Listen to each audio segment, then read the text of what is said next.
chilling. You're Mario today. Mario, maybe at 3 o'clock. So, it fluctuates throughout the day. Day to day. A couple different people. Okay. I feel you. How you doing? I'm doing good. Just a little tired, but I just think it's because I'm cold and vegan, and I slacked on taking my iron pill. I haven't took one and I'm freezing. I told you should take that iron pill yesterday. I know I had to take 2. No, it'll stop you up. I read the reviews on Amazon. I don't need that then. All right, so today we're going to talk about PTSD from 2020. You want to go there? Oh, we're going into the abyss. Oh. And hopefully this podcast isn't like, oh, Shanae and Mario too soon. Yeah, for sure. But, there's some things to talk about it. Yeah, for sure. People still working through it. Yeah. They say we still in it, like the edge of it. Yeah, which is probably why those 6 feet stickers are still on the floor, even though they all rolled up on the corners and stuff. Yeah, they kind of rolled up. We should technically still be 6 feet, I guess. I think so. Yeah. I mean, I think that's just a general rule anyway. I need 6 feet. That's one thing about that was a song, right? Yeah. I need at least 6 feet. Yeah. That's something about the pandemic that was crazy too, was you never thought about how much germs we spread on a daily basis. Yeah. Your waitress or waiter should be wearing a face mask when they deliver your food. Should be. Whenever we talk, spit. Yeah. If you looking from a distance and seeing 2 people have a conversation, you're just spitting all over each other. You see the spit particles in the air. And it flashes on one person. Yeah. Have you ever been in a conversation with somebody and they the spit it's an extra? It's always happening, but a big piece hit you and then you wipe it off and then they I'm sorry, but and then they keep going. Wait a minute, dude, you just spit on me, man. Spit on my lip. Time out. We're not just gonna move on you didn't just spit on me. Right. This conversation is over. Nah, but see, back before pre-pandemic, we would have kept going. Now it's nah. Yo, stop touching my hands, man. Don't touch each other's hands. Right.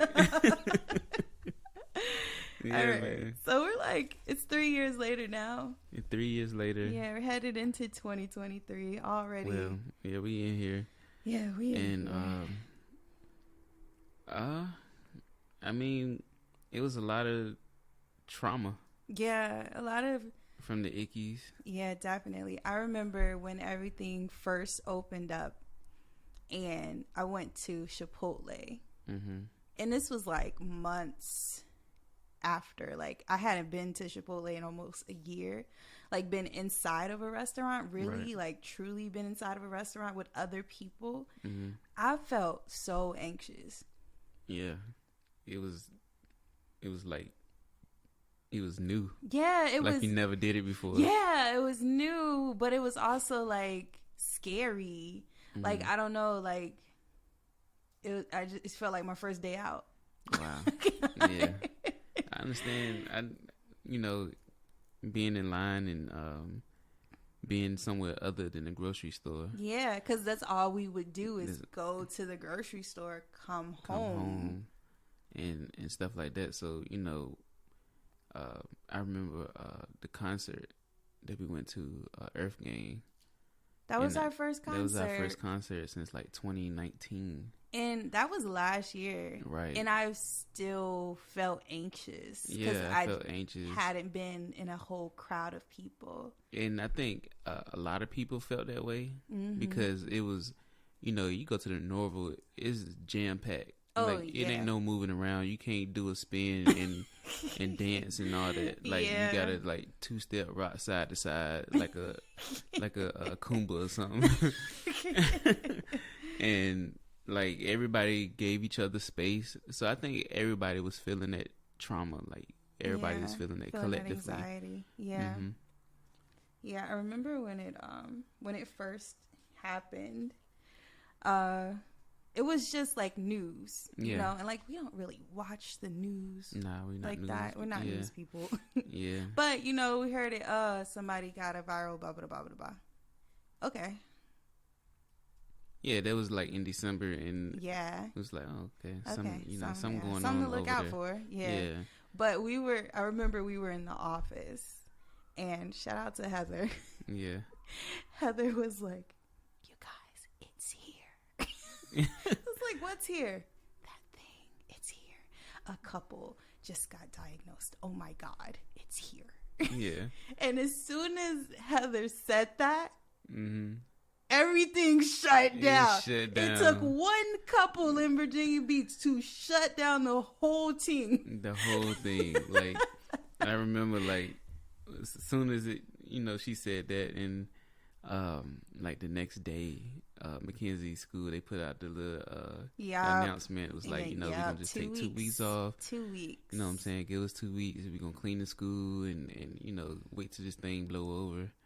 You just telling all the teachers, all right, we see y'all in 2 weeks. Do. Mm-hmm. And then they it was like never went back. Never went back. Never went back. Right. They never went back. Right. So, it was definitely a collective trauma. The kids, mm-hmm. A lot of kids that went to school,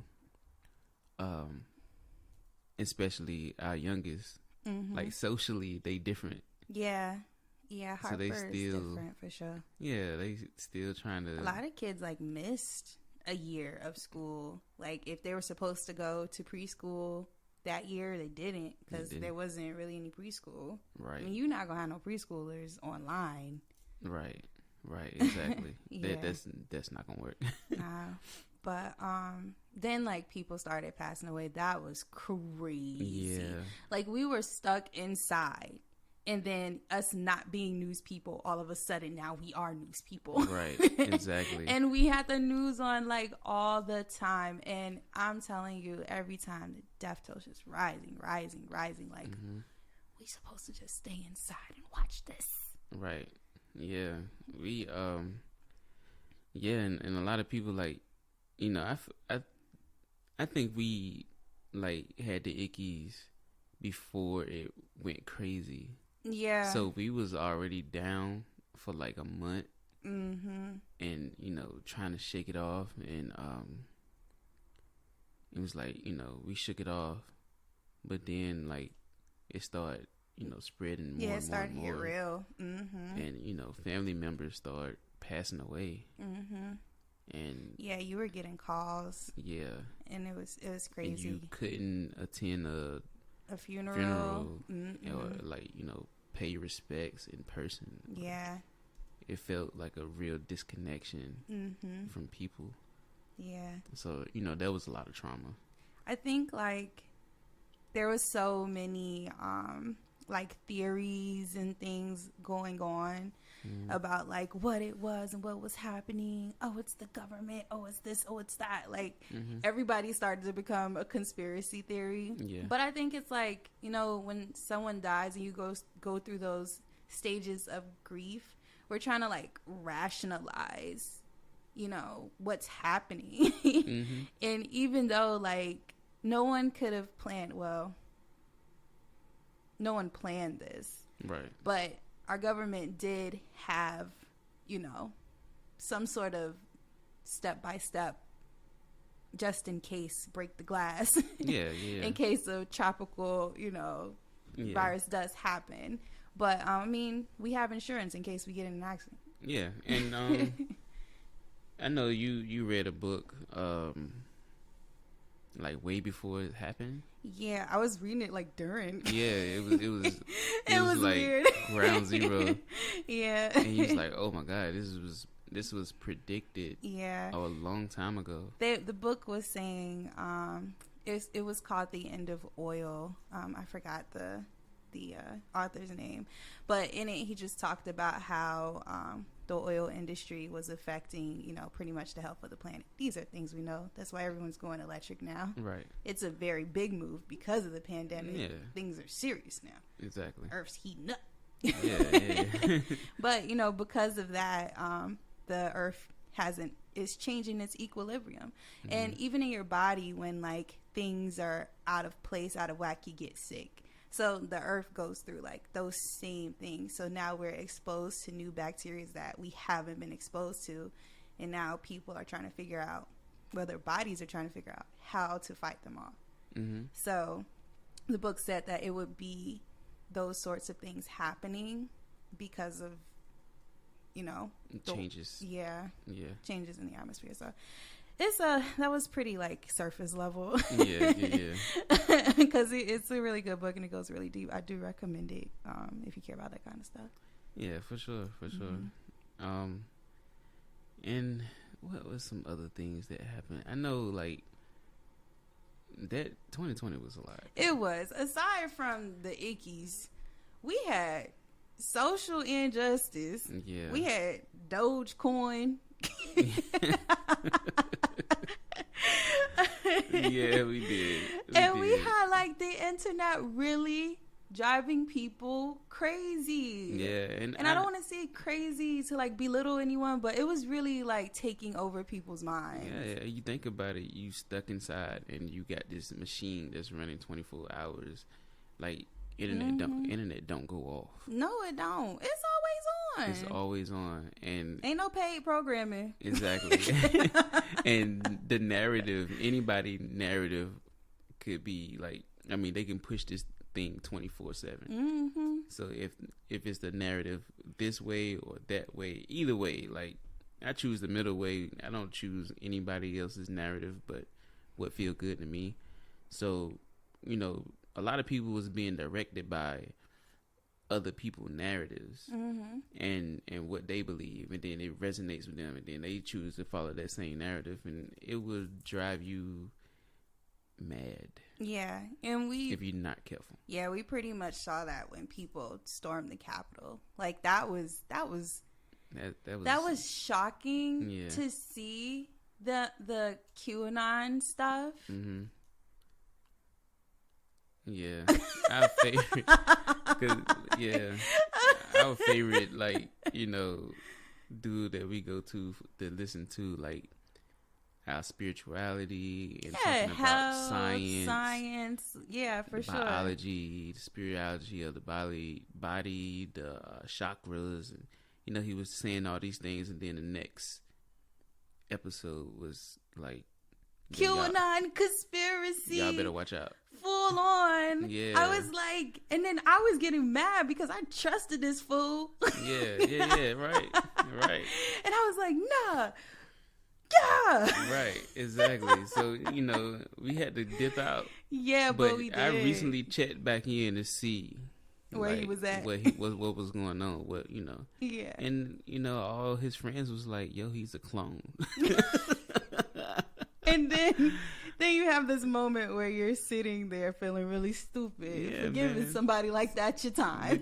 You know, like, yo, you gotta watch who you listening to. You really do, because not everybody means you will. No, they really don't. And here's the thing about like conspiracy theories. I love a good conspiracy theory. Okay, mm-hmm. I love Bigfoot. I think Bigfoot is real. Yeah, I got a whole backstory in my mind for Bigfoot. You like Bigfoot? You know I do. Uh-huh. But it's also like, I don't know, you be having to have compassion for people. Yeah, you do. You do. Because sometimes things are crazy, and things that happen are like crazy, like 1 in a billion events that are happening. Like Donald Trump was our president. Yeah, he was Hollywood hero. Like, right. He was the dude for the part. Him and Diddy. They partied. You know, he was with the homies. He was in Home Alone. Right. He was a part of our childhood. Yeah. No bad things ever about Donald Trump. Everybody wanted to be Donald Trump's friend until he became president. Right. Yeah. Exactly. He messed that one up for a lot of us. Well, some of us love him and appreciate him. Yeah. But Some of us don't. It was just different. But I was like, yo, where are we as a people that we got pretty much an actor as a president? I mean, we had one before. Oh yeah, we did. And was it Nixon? Reagan. Was it Reagan? I think it was Reagan. Not us trying to give some U.S. history on this podcast. My God. Listen. Research everything we say, okay? but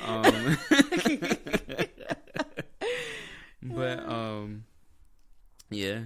So I mean, like now, I mean, can you imagine Kanye being the president, getting sworn in, like it's like, you know, Hennessy and weed at the inauguration, and a choir, and a stripper pole, and some models, and bottles. Yeah, exactly. And a preacher.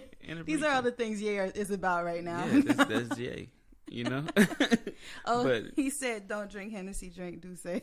He did say it. He switched to Douce. God, yo, what? Yeah, man. So like, the internet runs 24/7. It doesn't stop. And in 2020, I think it was a huge leap for the internet. Oh, for, like, yeah. Things like TikTok and social media and stuff like that. We were just looking at Tabitha Brown's, like, her whole career background and how her career jumped because of the pandemic. TikTok. 5 weeks. How many? 2 million followers. 2 million followers Tabitha Brown amassed in 5 weeks. Because we were stuck in the house. Yeah. You know, and I think a lot of people gain a lot of things from the pandemic. And shout out to the humanity for, like, you know, just making some good out of the situation. Because everybody was stuck in the house. And, you know, we needed entertainment. You know, you had the dark web, you had a good web. Yeah. You know, a lot of people. The DJs. The DJ, shout out to the DJs. Yeah, those were happy moments when we would put on a DJ, clean up, or, you know, chill. That was nice. A lot of DJs spun, did sets, you know, because we were stuck in the house. People got creative, like Erykah Badu. Yeah, we paid how much? $1 to listen to her live set, live stream in her house. Right. That was so good. That was beautiful. She was on Texas time, so we was up. We was up late. Like 2 o'clock in the morning. But we ain't had nowhere to go. We ain't had nowhere to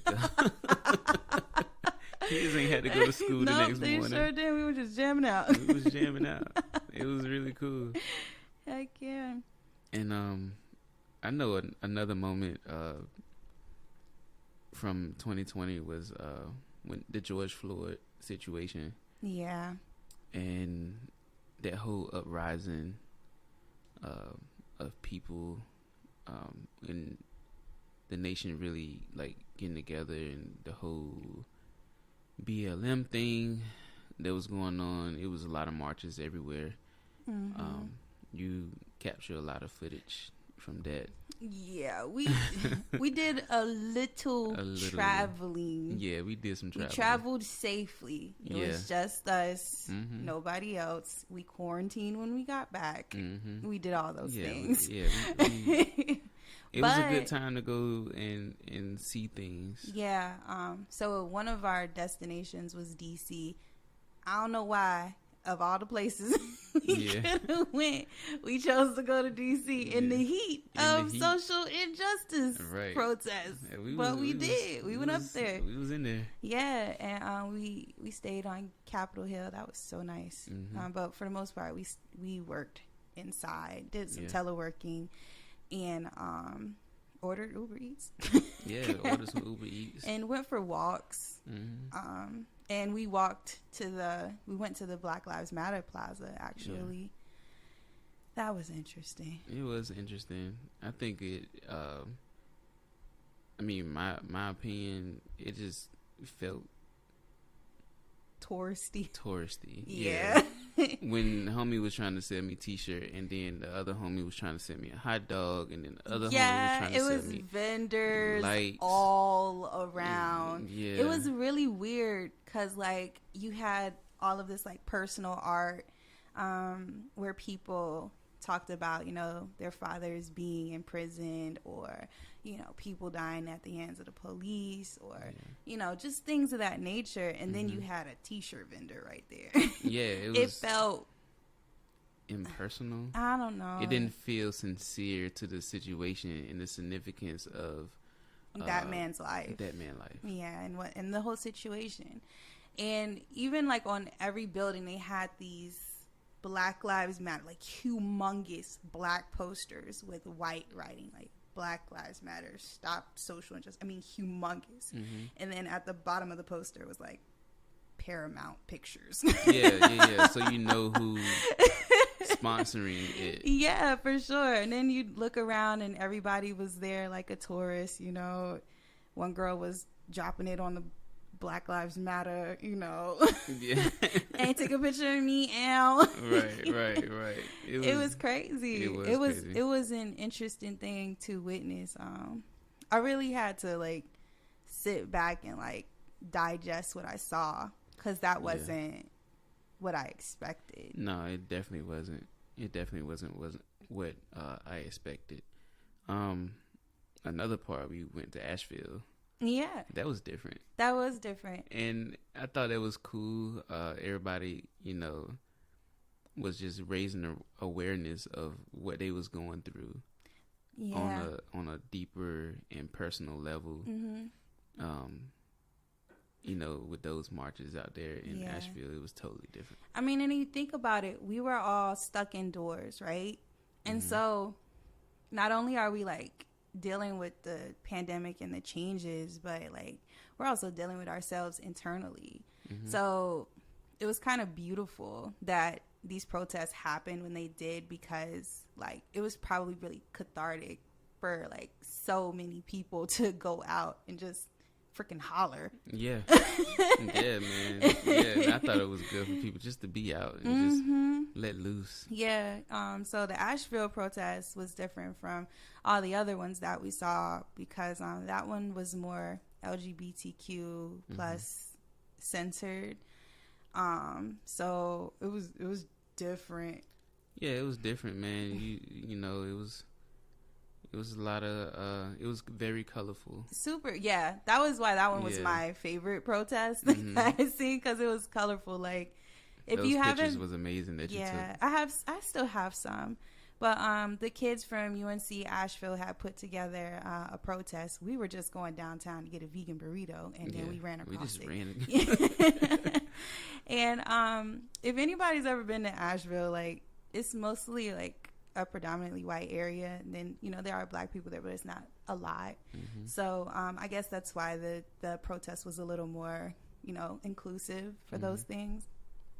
But yeah, man, people were dressed up like fairies. Yeah, the drag queens were out. Yeah, and the strong black queer women, they were out. Everybody was out. Yeah, everybody was out. It was super inclusive, and and everybody was having a good time. Yeah, Asheville was interesting. I know it was some things, and when we was living in Newport News, it was some things. They was on the street corner.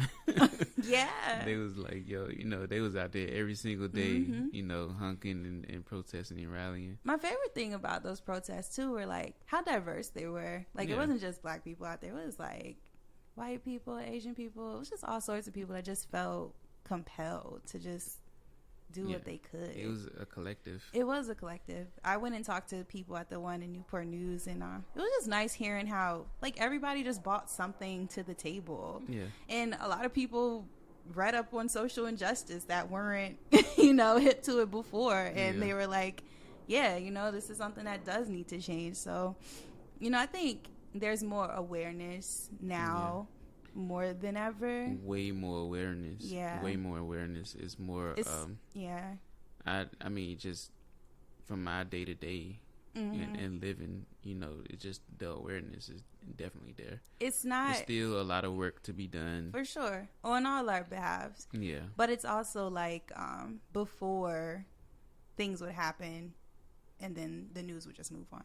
Yeah, kind of like cover it now up. It's become like something that's in our culture, and like if you don't know, then you're just not even trying. Yeah, and it's been a big shift where people will call it out now. Yeah, everybody will call it out if it's wrong. Mm-hmm. So I think that's a huge change. Yeah, for sure. Huge change in community. Yeah. Mm-hmm. So kudos to that. Yeah, for sure. Yeah, but definitely 2020 was something. It was. Yeah. Cryptocurrency, that was a big thing during the pandemic. Crazy. Crypto was crazy. You had a friend, he ain't invested in the stock market a day in his life. Nah. How much he walk out of there with? Man, he said he put like a couple dollars in Doge. Uh-huh. He called me up. He's like, "Hey man, you better buy some Doge." And I was like, "Man, what you talking about, man?" He's like, "Yo, I'm telling you, he said, listen, I play cards every weekend and I lose money, so I might as well just bet on this, right?" I was like, yeah, man. You're not supposed to look at the stock market that way, but I was like, okay. 2020. He's like, man, it's up in there. And then I was like, all right, cool. And I was like, well, let me put some money up in there. So, and then he called me. He was like, hey, man, I put my money out. I walked away with like $400. I went and took my baby on vacation. They did go to Miami. Yeah, he took his baby on vacation. And I'm like, oh, man, mine's still in there because I'm a long-term cat. I'm Mr. Long-term. I don't even look at that Doge thing no more. Oh, my God. Isn't it still in there today? Yeah. And it's down bad. It's like, whatever, whatever. It's whatever. I'm going to just let it stay in there. Yeah, I ain't even looking at it. It's cool. You might wake up one morning and boom, $1 million. Yeah. To the wise of the hopeful or whatever, Yeah. Yeah. But, yeah, that was crazy. Like the stock market, the whole the money situation was really crazy. With that, man, everybody was getting like checks and stuff. Yeah, those STEMI checks. And man, everybody was PPP loans. Oh my God! And it's coming back to PPP them rating behind because they locking everybody up. Yeah, a lot of people started a lot of like financial companies during the pandemic. Started a lot of financial YouTubes and have been giving financial advice because they got a little PPP money in their pocket. Yeah. And a lot of people are starting to get in trouble. Yeah, man. If you started that trucking business with that PPP, they coming. They are coming. This is Deion Sanders.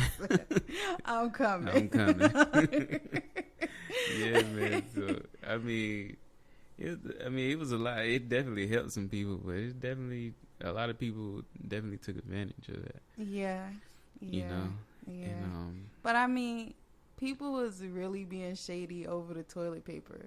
You mean to tell me? Oh yeah. You're not gonna get a free check? Yo, I remember this toilet paper hunt.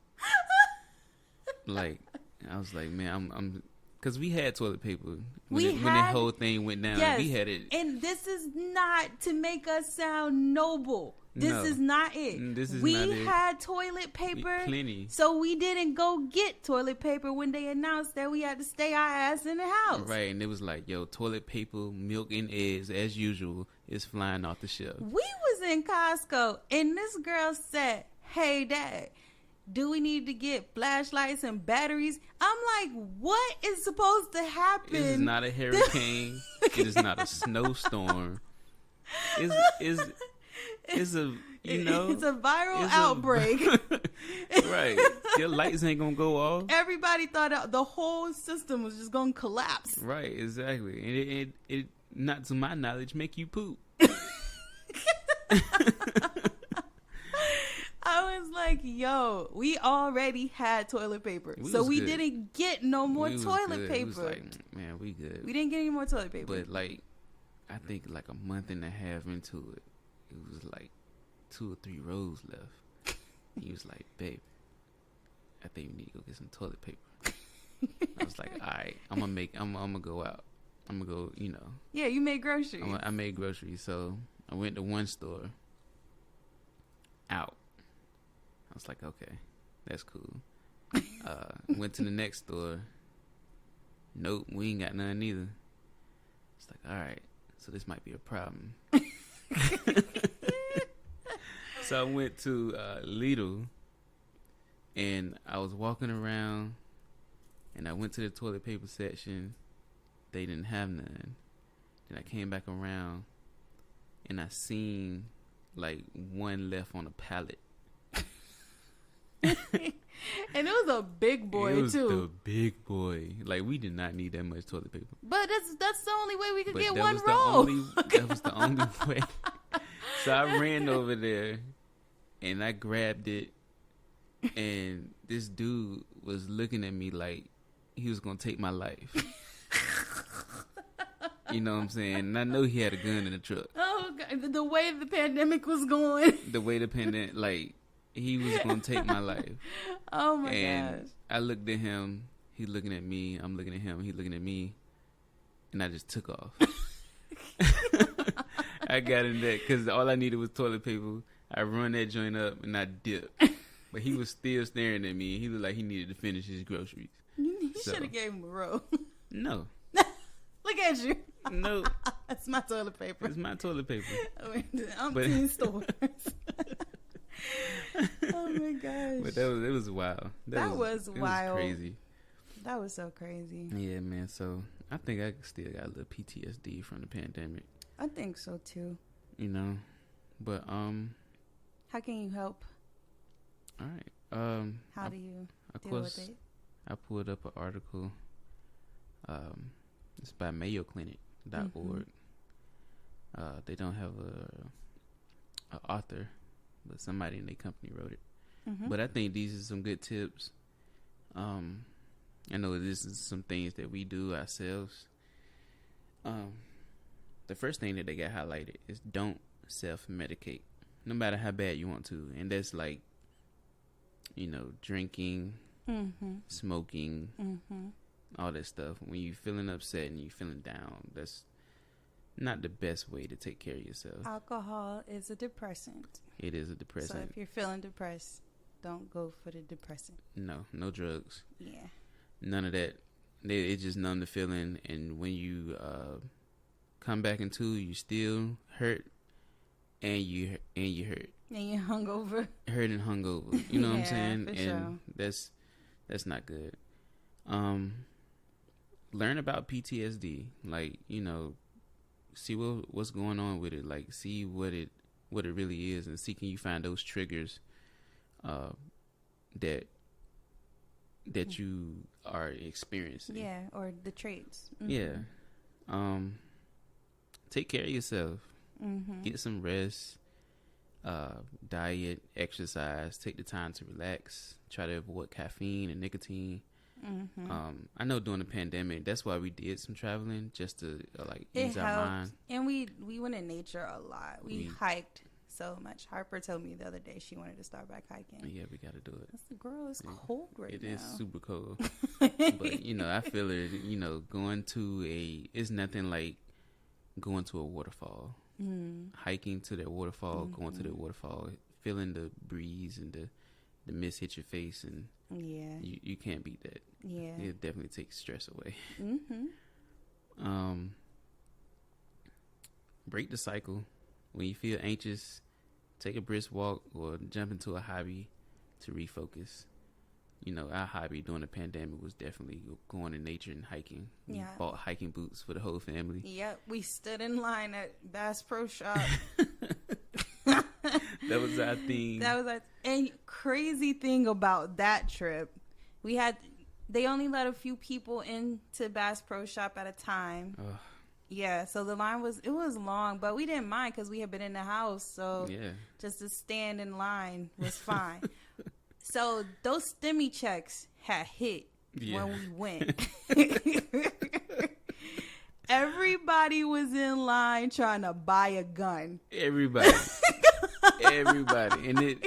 And it was taking so long. Like, dude was behind us. He was anxious. He was like, you know, they stopped selling guns at 4:00. He on the phone with his partner like, yeah, I'm trying to get that thing with the beam.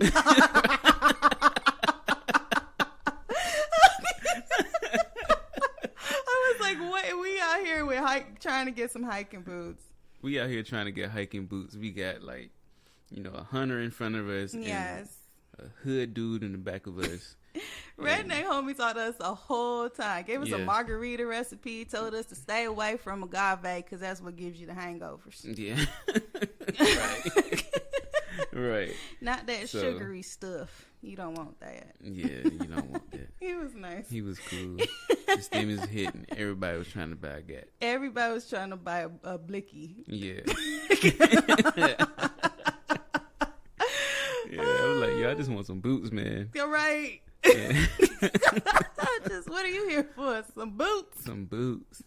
We got some nice boots. Yeah. Every time we go hiking, someone compliments you on those boots. Yeah, man. They don't even know what we went through to get them. Exactly. Like, I mean, we can just be out and I just throw them on. Like, hey, man, this guy's prepared. That's what every time we go hiking. Yeah. Or anywhere, like, just walking. I remember we went to the caverns and I had the boots on. Yes, that's what the guy was like, yeah, he's ready for anything. He's ready for anything. And then his wife was like, nah, don't you say nothing about his boots. Because she bought him some boots. And he ain't wear them. Oh, man. Gosh. The same boots. The same boots. Oh, man. I tell you. Get some nature. Get some nature, y'all. Mm-hmm. It's always good. I would go deeper. I'm not going to go deep. But stay connected. Spend time with supportive and caring people, friends, family, your faith leaders, other people. You ain't got to talk about what happened. Just spending time with them is enough. Yeah. Being around family and friends is unmatchable when it comes to stuff like that. Just get some laughs. Definitely. That definitely helps. Definitely gonna get some laughs. So what's a contact if people need, some help, maybe? It's some different options. You have a PTSD hotline number, 1-800-442-HOPE. Or you can do 1-800-273-8255. And also you can join a site like BetterHelp.com. They can definitely help you out. You can get to speak with someone and all that good stuff. That's good. Hey, send us a message. We're not professionals or anything, but if you just want to talk, we'll listen. We will listen. Definitely. For sure. All right. Well, this one is just to let you guys know that the anxiety is real. I think we're all dealing with it on some level. I know the levels are different, but we all feel it for sure. Yeah. Yeah, we definitely all feel it. We all here together. We just got to have each other back at the end of the day. Yes, sir. And just keep moving forward. I think that's just the best solution right now, is just to keep moving forward. What do I tell you? Minute by minute, second by second, minute by minute, hour by hour, day by day. Yep. That's all. Sure. That's all. Yeah. All right. Well, thanks for listening. If you want to get in touch with me, my Instagram is @afros&condos. And mine is @moneygriffin. And you can check out our real estate website at thepowercouplerealestate.com. And you can check us out on social media with our business page is The Power Couple, and Facebook is The Power Couple 757. That's it. And shout out, man, we passed 5,000 downloads, man. We really appreciate it. Yeah, we do appreciate it. Really we happy appreciate y'all it. Enjoy listening to our goofy selves. Yeah, man, we gonna clown. And we're gonna sell houses, and we're gonna be ourselves. That's period. all we can do. Yep. Well, thanks for listening. We appreciate you guys. We appreciate you. All right. Peace, love, and real estate. Peace, love, and real estate, y'all.